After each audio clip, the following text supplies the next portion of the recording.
Tales from the wild. Stories from the heart. A journey into the mind and soul of fired-up business professionals where they share their vision for the future. And hear from a different non-profit organization every month as they create awareness of their goals and their needs. Dive into a world of untamed passion as we join our host, Shireen for this month's episode of Friends from Wild Places. Awesome. Welcome back. Shireen here. I'm your virtual boutique bookkeeper and QuickBooks advisor. Benefits of having a bookkeeping firm as well as a CPA firm. Higher level of service, of course. If you run a service-based business, then you know customers do business with you for your expertise. Similarly, choose financial advisors who know their role. CPAs stay on top of changing laws and regulations, and bookkeepers remain aware of efficiencies and best practices to save your business money and save you time. A firm that does both is a master of neither.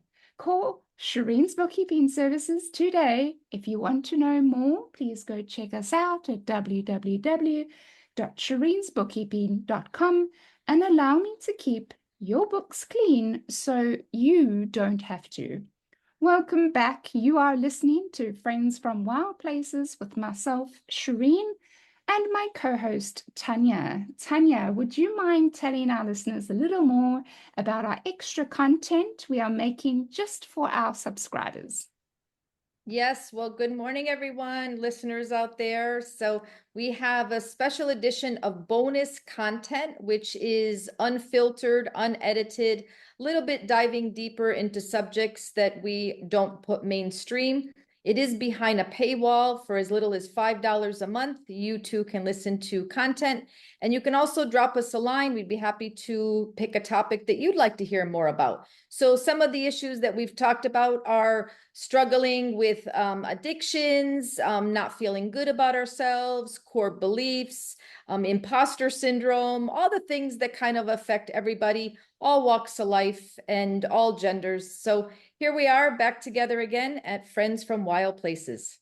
Thank you so much, Tanya. That was lovely put. And because this is the festive season, and that's the time that this podcast and the 3 episodes will be released.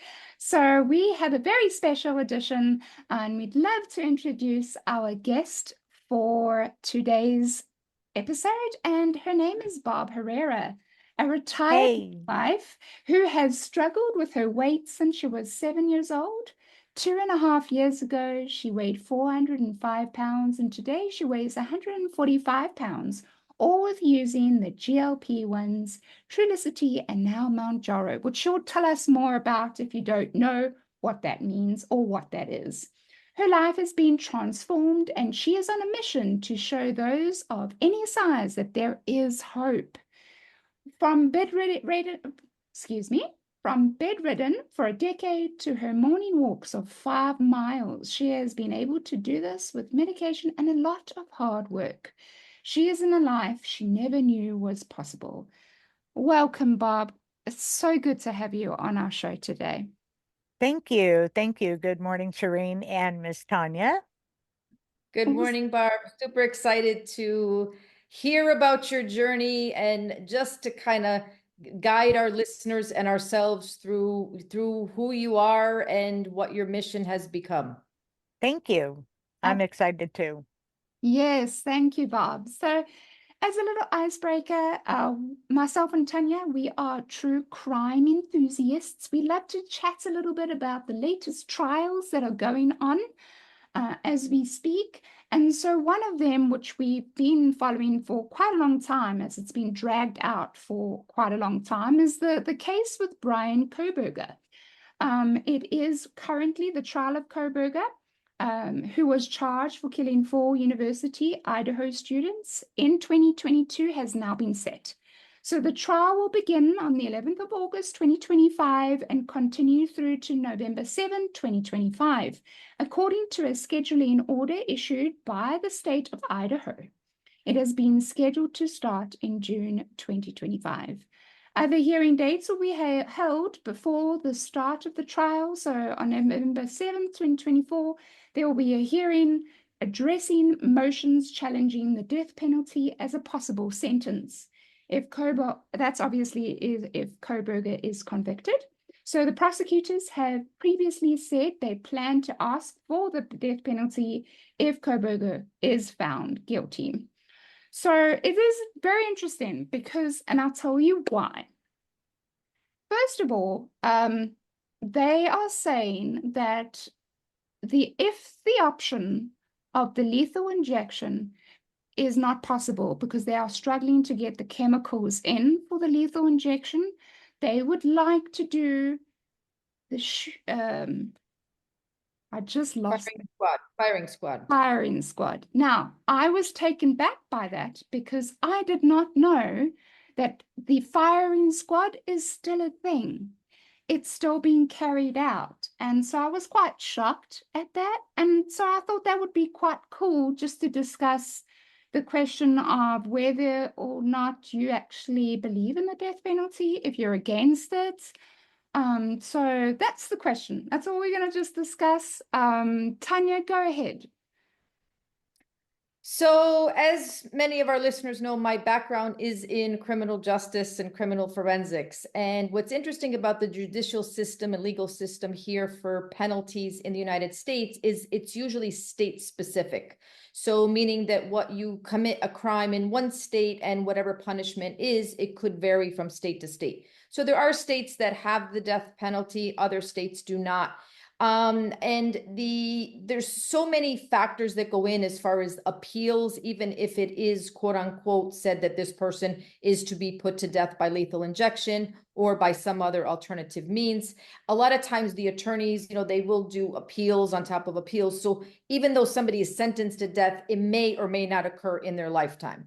So, I think it's such a personal, like when we sit back to say, would this, is this what we believe or not believe? However, if you're living in the state of where something is committed, you're going by what the state has. So think about that. Anybody out there that, wants to commit a crime that's, maybe subject to the death penalty. So again, I've done many debates in my time, in school, as far as pro death penalty or against it. And, they have us kind of play different roles, which is very interesting because you have to support your decision for it and support your decision of being against it. So at the end of the day, I did follow the case right from its inception. Tragic case. I mean, you have somebody that is, was actually studying, I believe he was getting his doctorate in the judicial criminal justice arena. And then to go and commit like a heinous crime with, many of these, college age students like himself in a home, just some random act, and now is facing this. That to me is even more perplexing than the question of the death penalty versus no death penalty. So, again, personal, I've kind of, been on both sides of the fence as far as, studies and things of that. So I'm going to stand with, if you commit a crime in the state of where it is, then that's what it should be. Fair enough. Fair enough. That is so interesting. Thank you for sharing, Tanya. What about yourself, Bob? This is something that's interesting to me because I had somebody in my family who was murdered, and there comes that personal part. So generally, I'm not for the death penalty, but there's the part that is some people are innocent in prison, and that's hard to reconcile as well. But for the person who killed my family member, I'd push the button. But Yeah. and I know that sounds incredibly contradictory, but No, no. Sure. And let me just say, wow, what we have different perspectives in this room. And that's something that Friends from Wild Places, we stand for, is this is a safe space. It's really a place where we can easily just share our hearts and share where we stand. And there's only love right here. So thank you. It's really interesting to have both of you give your perspectives on it, and no judgment. And I think it's actually, as I said, I didn't even realize that the firing squad was an option. But yeah, so Tanya, thank you for sharing that. I thought that what you said was quite interesting. All right, enough about that. What about you, Shireen? What about you? What about you? Yeah. Yeah, I'm actually in between what Barb is saying. I feel like if someone took a loved one from me, I would want to, and it's not the best, but knowing my character and personality, I would in the beginning want to be the one that has the shotgun in my hand in the firing squad to put a bullet in that person's chest. But I am also the person that absolutely is for forgiveness and healing. And I I feel like we're in 2024 going into 2025. And we've come a long way as civilization. And so I think it's there for a reason, and I will respect what it's there for. If you are going to commit heinous crimes like that, then you need to be judged accordingly. And I'm happy to follow whatever that might be. I'm honestly, but 100%, I'm human. And in the beginning, if it was my loved one, I would be angry. But I know that there's also space for healing and space for forgiveness, and that's not for the other person, that's for me. So yeah, that's my 2 cent piece. But yeah, thank you for asking, Tanya. So the next part of the podcast is the quote of the day, which is really important to us. And Barb has given us the quote of the day, and it says, "I am a woman giving birth to myself." And funny enough, I did some research on it, and I could only find the source coming from the Library of Congress. Okay.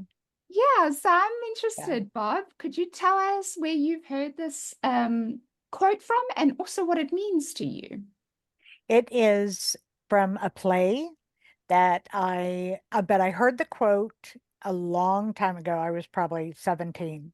And I also had to research long before there was the internet and found that it was from a play, but I don't know because I didn't write it down what play it was from. So it's not mine, but I have adopted it. I actually have a tattoo on my breast that says that. So Wow, wow, Barb. Barb, and I just want to please extend our condolences to you, for your loved one, having experienced a murder. I mean, that's just, horrific. So I want to acknowledge that, just publicly, and, definitely from Shireen and I, we appreciate you sharing your journey with us this morning, and also sharing that part of you also. So thank you. Thank you. 100%. So, with that, being the quote, "I am a woman giving birth to myself," what does that mean to you, Bob? How did it come about that it meant so much to you? At the time, I wasn't even a midwife. I ended up being a birth worker and a midwife. I'm a retired midwife and was a birth worker for about 32 years or so. And once I hit the midwifery circuit, then I'm a woman giving birth to myself became a whole new experience. And I have transformed so many times in my life that it has become clearly a mantra that is actually etched into my skin. So it's just so interesting to look back. I'm 63, to look back now and see all the revolving changes I have made over my life. So, and I'm still doing it, which is really interesting. My life is still changing and I'm still giving birth to myself. I love Wow. And Barbara, I just want to mention, so as you know, like my wheelhouse is the death care industry. And now the biggest movement, or not biggest, but one of the movements has been in the past several years has been death doulas. So be interesting to have you maybe back on a podcast, pick your brain about the death doula side of things. So Yeah. kind of like a circle of life with birth and death. So. And I actually was during the height of the AIDS epidemic. The word doula wasn't even invented, but that's what I did. I sat with many men as they died. So Oh, wow. So you are a birth and death doula then. yes, yeah, a And I death learned something doula about- before a birth doula. Wow. Very cool. Very cool. Very Well, cool. I mean, go ahead, Bob. The next question was, give us a little bit about your background, and you've already started. So Sure. So as you said, I've been fat my whole entire life. Now I use the word fat. Not everybody likes to use that word, but that's something I'm comfortable with. I was a fat activist in the late 1980s, speaking out about how people could be fat and healthy. Very similar to the body positivity movement at the moment, going on, that's been going on for a few years. And I always said I was fat and healthy. I had no diabetes. Everything was fine. And then as I got older in 95, I was diagnosed with diabetes. And in my family is Cuban. So in my family, everybody had diabetes. It was so a non-issue in our family. Yes, people went blind from it. Yes, people lost their feet. But I really believe, as I look back, I was so desensitized to the diabetic issues going on. It just seemed regular to me. So as I got sicker and fatter, most of my life I've spent about 350 pounds, right around there or more. So when people would tell me I was going to die, I'd be like, yeah, whatever. Everybody dies. That's no big deal. Oh, the diabetes, blah, blah, blah. I'm on insulin. And then I got COVID in 2021 and had issues with my lungs and my heart and ended up in the hospital. And this is when I was 405 pounds. I was in the hospital on April 22nd of 2022. And in my doorway were 4 cardiologists standing there. And one turned and looked at me. One I didn't know, none of them were mine. They just happened to be on call at the hospital. And he turned to me and he looked at me lying in that bed with oxygen on my face, so big that I didn't fit in the large hospital gown. And he said to me, "You will either change your life or you will live in a nursing home." Ooh, I'm going to cry. And that nursing home comment was the switch that hit the mark. And that day I stopped eating Uber Eats. I had been eating Uber Eats at least twice for years because I was bedridden. I couldn't get out of bed except for with a walker to go to the bathroom, which was 5 feet away. I had cardiac issues, lung issues. I had GERD. I had sleep apnea. Tune in next week for part 2 from Friends from Wild Places. You've been listening to Friends from Wild Places with Shireen Bueta. Be sure to subscribe to the podcast from the links to catch every episode and unleash your passion.